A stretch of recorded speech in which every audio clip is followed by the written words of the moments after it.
CM ನಿವಾಸದ compound ಮೇಲೆ golf ಮೈದಾನದ ಕಂಬಿಗಳು ಬಿದ್ದಿವೆ ಅನ್ನುವ ಮಾಹಿತಿ ಲಭ್ಯವಾಗಿದೆ. ಗಾಲ್ಫ್ ಮೈದಾನದಿಂದ ಗಾಲ್ಫ್ ಬಾಲ್ ರಸ್ತೆಗೆ ಬಾರದಂತೆ ಪರದೆಯನ್ನ ಅಳವಡಿಸಲಾಗಿತ್ತು. ಎತ್ತರವಾಗಿರುವ ಕಬ್ಬಿಣದ ಕಂಬಿಗಳ ಸಹಾಯದಿಂದ ರಕ್ಷಣಾತ್ಮಕ ಪರದೆಗಳನ್ನ ಅಳವಡಿಕೆ ಮಾಡಲಾಗಿತ್ತು. ಆದರೆ ನಿನ್ನೆ ಬಿದ್ದ ಮಳೆಗೆ ತತ್ತರಿಸಿ ಸಿಎಂ ನಿವಾಸದ ಕಾಂಪೌಂಡ್ ಮೇಲೆ ಕಬ್ಬಿಣದ ಕಂಬಿಗಳು ಬಿದ್ದಿದ್ದಾವೆ.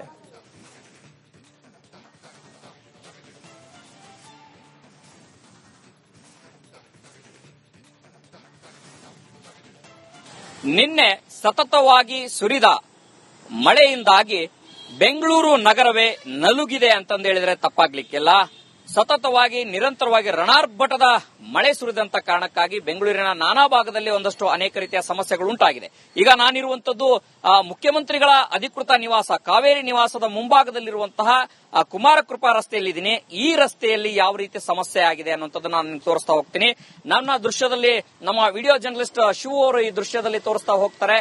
ಇಲ್ಲಿ ಸಿಎಂ ನಿವಾಸದ ಎದುರುಗಡೆನೆ ಗಾಲ್ಫ್ ಮೈದಾನ ಇದೆ.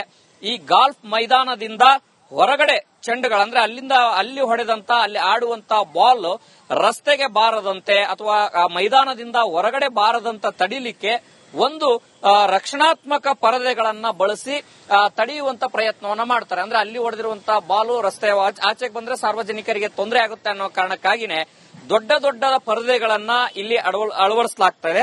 ಆದ್ರೆ ಈಗ ಅದೇ ಪರದೆಗೆ ಅಳವಡಿಸಲಿಕ್ಕೆ ಬಳಸಿದಂತಹ ದೊಡ್ಡ ದೊಡ್ಡ ಕಂಬಿಗಳು ಕೂಡ ಉರುಳಿ ಬಿದ್ದಿವೆ. ಎಲ್ಲಿ ಬಿದ್ದಿದೆ ಅನ್ನುವಂತ ಪ್ರಶ್ನೆ ಬಂದಂತ ಸಂದರ್ಭದಲ್ಲಿ ಈ ಕಂಬಿಗಳನ್ನ ನಮ್ಮ ತೋರಿಸ್ತಾ ಹೋಗ್ತಾರೆ. ಈ ಕಂಬಿಗಳು ಮೊದಲಿಗೆ ಯಾಕೆ ಬಳಸ್ತಾರೆ ಅನ್ನುವಂಥದ್ದನ್ನ ತೋರಿಸ್ತಾರೆ. ಗಾಲ್ಫ್ ಬ್ಯಾರಿಯರ್ ನೆಟ್ಸ್ ಅಂತಾರೆ ಇದಕ್ಕೆ. ಈ ನೆಟ್ಗಳೇನಿದಾವೆ ಆ ನೆಟ್ಗಳನ್ನ ಅಲ್ಲಿಂದ ಬಾರ್ ಹೊರಗಡೆ ಬರದೇ ರೀತಿ ತಡಿಲಿಕ್ಕೆ ಅಳವಡಿಸ್ತಾರೆ. ಇದರ ಸರಿಸುಮಾರು ಇದಕ್ಕಾಗಿನೇ ಮೈದಾನದ ಸುತ್ತಲೂ ಕೂಡ ದೊಡ್ಡ ದೊಡ್ಡ ಕಂಬಿಗಳನ್ನ ಹಾಕಿ ಆ ಕಂಬಿಗಳಿಗೆ ಒಂದು ಈ ಪರದೆಯನ್ನ ಜೋಡಣೆ ಮಾಡ್ತಾರೆ. ಆದ್ರೆ ಈಗ ಒಂದು ನಿನ್ನೆ ಆಗಿರುವಂತಹ ಮಳೆಗೆ ಈ ದೊಡ್ಡ ದೊಡ್ಡ ಕಂಬಿಗಳೇ ಉರುಳಿ ಬಿದ್ದಿರುವಂತದ್ದು. ಸಾಮಾನ್ಯವಾಗಿ ಈ ನೆಟ್ಟಿನ ಎತ್ತರ ಎಷ್ಟಿರುತ್ತೆ ಅಂತಂದು ಹೇಳಿದ್ರೆ 20ರಿಂದ 100 ಅಡಿವರೆಗೂ ಕೂಡ ಅದನ್ನ ಅಳವಡಿಕೆ ಮಾಡಲಾಗಿರುತ್ತೆ.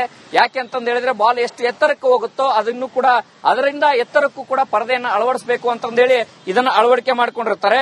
ಇದು ಸಾಮಾನ್ಯವಾಗಿ ಗಟ್ಟಿಯಾದ ನೈಲಾ ಅಥವಾ ಪಾಲಿಥಿನ್ ನಿಂದ ತಯಾರಿಸಲಾಗಿರುತ್ತಂತದ್ದು. ಮತ್ತೆ ಸಹಜವಾಗಿನೇ ಈ ಒಂದು ವ್ಯವಸ್ಥೆ ಕೂಡ ಯಾವ ರೀತಿ ಇದೆ ಅಂತಂದು ಹೇಳಿದ್ರೆ ಎದುರುಗಡೆನೆ ಇರುವಂತಹ ಮುಖ್ಯಮಂತ್ರಿಗಳ ನಿವಾಸದ ಮೇಲೆನೆ ಕಾಂಪೌಂಡ್ ನಿವಾಸದ ಮೇಲೆನೆ ಈ ದೊಡ್ಡ ದೊಡ್ಡ ಕಂಬಿಗಳು ಬಿದ್ದಿರುವಂತದ್ದು ನೋಡಿದ್ರೆ ಎಲ್ಲ ಒಂದ್ ಕಡೆಗೆ ಒಂದಷ್ಟು ಆತಂಕವೂ ಕೂಡ ಸೃಷ್ಟಿಯಾಗುತ್ತೆ. ಯಾಕೆ ಅಂತಂದು ಹೇಳಿದ್ರೆ ಬೇರೆ ಬೇರೆ ಕಡೆ ಬಿದ್ದು ಸಮಸ್ಯೆ ಆಗುವಂತದ್ದು ಬೇರೆ.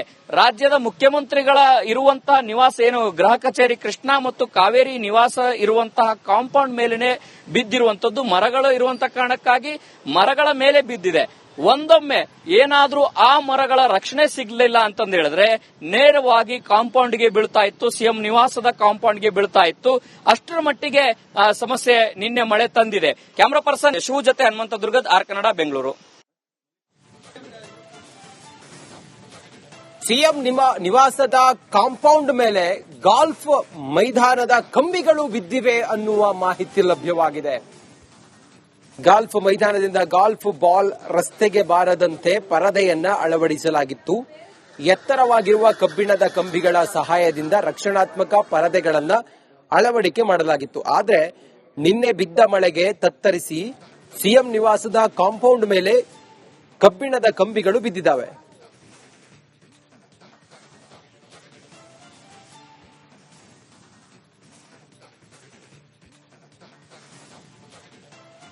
ನಿನ್ನೆ ಸತತವಾಗಿ ಸುರಿದ ಮಳೆಯಿಂದಾಗಿ ಬೆಂಗಳೂರು ನಗರವೇ ನಲುಗಿದೆ ಅಂತಂದು ಹೇಳಿದ್ರೆ ತಪ್ಪಾಗ್ಲಿಕ್ಕಿಲ್ಲ. ಸತತವಾಗಿ ನಿರಂತರವಾಗಿ ರಣಾರ್ಭಟದ ಮಳೆ ಸುರಿದಂತ ಕಾರಣಕ್ಕಾಗಿ ಬೆಂಗಳೂರಿನ ನಾನಾ ಭಾಗದಲ್ಲಿ ಒಂದಷ್ಟು ಅನೇಕ ರೀತಿಯ ಸಮಸ್ಯೆಗಳು ಉಂಟಾಗಿದೆ. ಈಗ ನಾನಿರುವಂತದ್ದು ಮುಖ್ಯಮಂತ್ರಿಗಳ ಅಧಿಕೃತ ನಿವಾಸ ಕಾವೇರಿ ನಿವಾಸದ ಮುಂಭಾಗದಲ್ಲಿರುವಂತಹ ಕುಮಾರಕೃಪಾ ರಸ್ತೆಯಲ್ಲಿದ್ದೀನಿ. ಈ ರಸ್ತೆಯಲ್ಲಿ ಯಾವ ರೀತಿ ಸಮಸ್ಯೆ ಆಗಿದೆ ಅನ್ನುವಂಥದ್ದು ನಾನು ತೋರಿಸ್ತಾ ಹೋಗ್ತೀನಿ. ನನ್ನ ದೃಶ್ಯದಲ್ಲಿ ನಮ್ಮ ವಿಡಿಯೋ ಜರ್ನಲಿಸ್ಟ್ ಶಿವ ಅವರು ಈ ದೃಶ್ಯದಲ್ಲಿ ತೋರಿಸ್ತಾ ಹೋಗ್ತಾರೆ. ಇಲ್ಲಿ ಸಿಎಂ ನಿವಾಸದ ಎದುರುಗಡೆನೆ ಗಾಲ್ಫ್ ಮೈದಾನ ಇದೆ. ಈ ಗಾಲ್ಫ್ ಮೈದಾನದಿಂದ ಹೊರಗಡೆ ಚೆಂಡುಗಳಂದ್ರೆ ಅಲ್ಲಿ ಹೊಡೆದಂತ ಅಲ್ಲಿ ಆಡುವಂತ ಬಾಲ್ ರಸ್ತೆಗೆ ಬಾರದಂತೆ ಅಥವಾ ಮೈದಾನದಿಂದ ಹೊರಗಡೆ ಬಾರದಂತ ತಡಿಲಿಕ್ಕೆ ಒಂದು ರಕ್ಷಣಾತ್ಮಕ ಪರದೆಗಳನ್ನ ಬಳಸಿ ತಡೆಯುವಂತ ಪ್ರಯತ್ನವನ್ನ ಮಾಡ್ತಾರೆ. ಅಂದ್ರೆ ಅಲ್ಲಿ ಹೊಡೆದಿರುವಂತಹ ಬಾಲು ರಸ್ತೆ ಆಚೆಗೆ ಬಂದ್ರೆ ಸಾರ್ವಜನಿಕರಿಗೆ ತೊಂದರೆ ಆಗುತ್ತೆ ಅನ್ನೋ ಕಾರಣಕ್ಕಾಗಿನೇ ದೊಡ್ಡ ದೊಡ್ಡ ಪರದೆಗಳನ್ನ ಇಲ್ಲಿ ಅಳವಡಿಸಲಾಗ್ತದೆ. ಆದ್ರೆ ಈಗ ಅದೇ ಪರದೆಗೆ ಅಳವಡಿಸಲಿಕ್ಕೆ ಬಳಸಿದಂತಹ ದೊಡ್ಡ ದೊಡ್ಡ ಕಂಬಿಗಳು ಕೂಡ ಉರುಳಿ ಬಿದ್ದಿವೆ. ಎಲ್ಲಿ ಬಿದ್ದಿದೆ ಅನ್ನುವಂತ ಪ್ರಶ್ನೆ ಬಂದಂತ ಸಂದರ್ಭದಲ್ಲಿ ಈ ಕಂಬಿಗಳನ್ನ ನಮ್ಮ ತೋರಿಸ್ತಾ ಹೋಗ್ತಾರೆ. ಈ ಕಂಬಿಗಳು ಮೊದಲನೇಗೆ ಯಾಕೆ ಬಳಸ್ತಾರೆ ಅನ್ನುವಂಥದ್ದನ್ನ ತೋರಿಸ್ತಾರೆ. ಗಾಲ್ಫ್ ಬ್ಯಾರಿಯರ್ ನೆಟ್ಸ್ ಅಂತಾರೆ ಇದಕ್ಕೆ. ಈ ನೆಟ್ಗಳೇನಿದಾವೆ ಆ ನೆಟ್ಗಳನ್ನ ಅಲ್ಲಿಂದ ಬಾರ್ ಹೊರಗಡೆ ಬರದೇ ರೀತಿ ತಡಿಲಿಕ್ಕೆ ಅಳವಡಿಸ್ತಾರೆ. ಇದರ ಸರಿಸುಮಾರು ಇದಕ್ಕಾಗಿನೇ ಏನು ಮೈದಾನದ ಸುತ್ತಲೂ ಕೂಡ ದೊಡ್ಡ ದೊಡ್ಡ ಕಂಬಿಗಳನ್ನ ಹಾಕಿ ಆ ಕಂಬಿಗಳಿಗೆ ಒಂದು ಈ ಪರದೆಯನ್ನ ಜೋಡಣೆ ಮಾಡ್ತಾರೆ. ಆದ್ರೆ ಈಗ ಆ ಒಂದು ನಿನ್ನೆ ಆಗಿರುವಂತಹ ಮಳೆಗೆ ಈ ದೊಡ್ಡ ದೊಡ್ಡ ಕಂಬಿಗಳೇ ಉರುಳಿ ಬಿದ್ದಿರುವಂತದ್ದು. ಸಾಮಾನ್ಯವಾಗಿ ಈ ನೆಟ್ಟಿನ ಎತ್ತರ ಎಷ್ಟಿರುತ್ತೆ ಅಂತಂದು ಹೇಳಿದ್ರೆ 20 ರಿಂದ 100 ಅಡಿವರೆಗೂ ಕೂಡ ಅದನ್ನ ಅಳವಡಿಕೆ ಮಾಡಲಾಗಿರುತ್ತೆ. ಯಾಕೆ ಅಂತಂದು ಹೇಳಿದ್ರೆ ಬಾಲ್ ಎಷ್ಟು ಎತ್ತರಕ್ಕೆ ಹೋಗುತ್ತೋ ಅದನ್ನು ಕೂಡ ಅದರಿಂದ ಎತ್ತರಕ್ಕೂ ಕೂಡ ಪರದೆಯನ್ನ ಅಳವಡಿಸಬೇಕು ಅಂತಂದೇಳಿ ಇದನ್ನ ಅಳವಡಿಕೆ ಮಾಡ್ಕೊಂಡಿರ್ತಾರೆ. ಇದು ಸಾಮಾನ್ಯವಾಗಿ ಗಟ್ಟಿಯಾದ ನೈಲ ಅಥವಾ ಪಾಲಿಥಿನ್ ನಿಂದ ತಯಾರಿಸಲಾಗಿರುತ್ತಂತದ್ದು. ಮತ್ತೆ ಸಹಜವಾಗಿನೇ ಈ ಒಂದು ವ್ಯವಸ್ಥೆ ಕೂಡ ಯಾವ ರೀತಿ ಇದೆ ಅಂತಂದು ಹೇಳಿದ್ರೆ ಎದುರುಗಡೆನೆ ಇರುವಂತಹ ಮುಖ್ಯಮಂತ್ರಿಗಳ ನಿವಾಸದ ಮೇಲೆನೆ ಕಾಂಪೌಂಡ್ ನಿವಾಸದ ಮೇಲೆನೆ ಈ ದೊಡ್ಡ ದೊಡ್ಡ ಕಂಬಿಗಳು ಬಿದ್ದಿರುವಂತದ್ದು ನೋಡಿದ್ರೆ ಎಲ್ಲ ಒಂದ್ ಕಡೆಗೆ ಒಂದಷ್ಟು ಆತಂಕವೂ ಕೂಡ ಸೃಷ್ಟಿಯಾಗತ್ತೆ. ಯಾಕೆ ಅಂತಂದು ಹೇಳಿದ್ರೆ ಬೇರೆ ಬೇರೆ ಕಡೆ ಬಿದ್ದು ಸಮಸ್ಯೆ ಆಗುವಂತದ್ದು ಬೇರೆ. ರಾಜ್ಯದ ಮುಖ್ಯಮಂತ್ರಿಗಳ ಇರುವಂತಹ ನಿವಾಸ ಏನು ಗೃಹ ಕಚೇರಿ ಕೃಷ್ಣಾ ಮತ್ತು ಕಾವೇರಿ ನಿವಾಸ ಇರುವಂತಹ ಕಾಂಪೌಂಡ್ ಮೇಲೆನೆ ಬಿದ್ದಿರುವಂತದ್ದು. ಮರಗಳು ಇರುವಂತಹ ಕಾರಣಕ್ಕಾಗಿ ಮರಗಳ ಮೇಲೆ ಬಿದ್ದಿದೆ. ಒಂದೊಮ್ಮೆ ಏನಾದ್ರೂ ಆ ಮರಗಳ ರಕ್ಷಣೆ ಸಿಗ್ಲಿಲ್ಲ ಅಂತಂದು ಹೇಳಿದ್ರೆ ನೇರವಾಗಿ ಕಾಂಪೌಂಡ್ಗೆ ಬೀಳ್ತಾ ಇತ್ತು, ಸಿಎಂ ನಿವಾಸದ ಕಾಂಪೌಂಡ್ಗೆ ಬೀಳ್ತಾ ಇತ್ತು. ಅಷ್ಟರ ಮಟ್ಟಿಗೆ ಸಮಸ್ಯೆ ನಿನ್ನೆ ಮಳೆ ತಂದಿದೆ. ಕ್ಯಾಮರಾ ಪರ್ಸನ್ ಶಿವ ಜೊತೆ ಹನುಮಂತ ದುರ್ಗದ್, ಆರ್ ಕನ್ನಡ, ಬೆಂಗಳೂರು. ಈ ಪರದೆಯನ್ನ ಜೋಡಣೆ ಮಾಡ್ತಾರೆ. ಆದ್ರೆ ಈಗ ಆ ಒಂದು ನಿನ್ನೆ ಆಗಿರುವಂತಹ ಮಳೆಗೆ ಈ ದೊಡ್ಡ ದೊಡ್ಡ ಕಂಬಿಗಳೇ ಉರುಳಿ ಬಿದ್ದಿರುವಂತದ್ದು. ಸಾಮಾನ್ಯವಾಗಿ ಈ ನೆಟ್ಟಿನ ಎತ್ತರ ಎಷ್ಟಿರುತ್ತೆ ಅಂತಂದು ಹೇಳಿದ್ರೆ 20 ರಿಂದ 100 ಅಡಿವರೆಗೂ ಕೂಡ ಅದನ್ನ ಅಳವಡಿಕೆ ಮಾಡಲಾಗಿರುತ್ತೆ. ಯಾಕೆ ಅಂತಂದು ಹೇಳಿದ್ರೆ ಬಾಲ್ ಎಷ್ಟು ಎತ್ತರಕ್ಕೆ ಹೋಗುತ್ತೋ ಅದನ್ನು ಕೂಡ ಅದರಿಂದ ಎತ್ತರಕ್ಕೂ ಕೂಡ ಪರದೆಯನ್ನ ಅಳವಡಿಸಬೇಕು ಅಂತಂದೇಳಿ ಇದನ್ನ ಅಳವಡಿಕೆ ಮಾಡ್ಕೊಂಡಿರ್ತಾರೆ.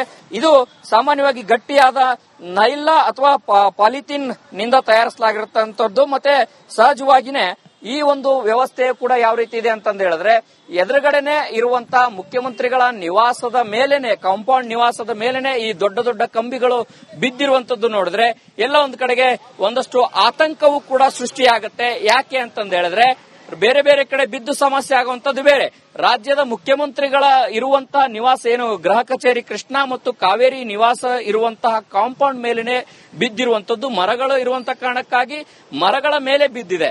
ಒಂದೊಮ್ಮೆ ಏನಾದ್ರೂ ಆ ಮರಗಳ ರಕ್ಷಣೆ ಸಿಗ್ಲಿಲ್ಲ ಅಂತಂದು ಹೇಳಿದ್ರೆ ನೇರವಾಗಿ ಕಾಂಪೌಂಡ್ಗೆ ಬೀಳ್ತಾ ಇತ್ತು, ಸಿಎಂ ನಿವಾಸದ ಕಾಂಪೌಂಡ್ಗೆ ಬೀಳ್ತಾ ಇತ್ತು. ಅಷ್ಟರ ಮಟ್ಟಿಗೆ ಸಮಸ್ಯೆ ನಿನ್ನೆ ಮಳೆ ತಂದಿದೆ. ಕ್ಯಾಮರಾ ಪರ್ಸನ್ ಶಿವ ಜೊತೆ ಹನುಮಂತ ದುರ್ಗದ್, ಆರ್ ಕನ್ನಡ, ಬೆಂಗಳೂರು.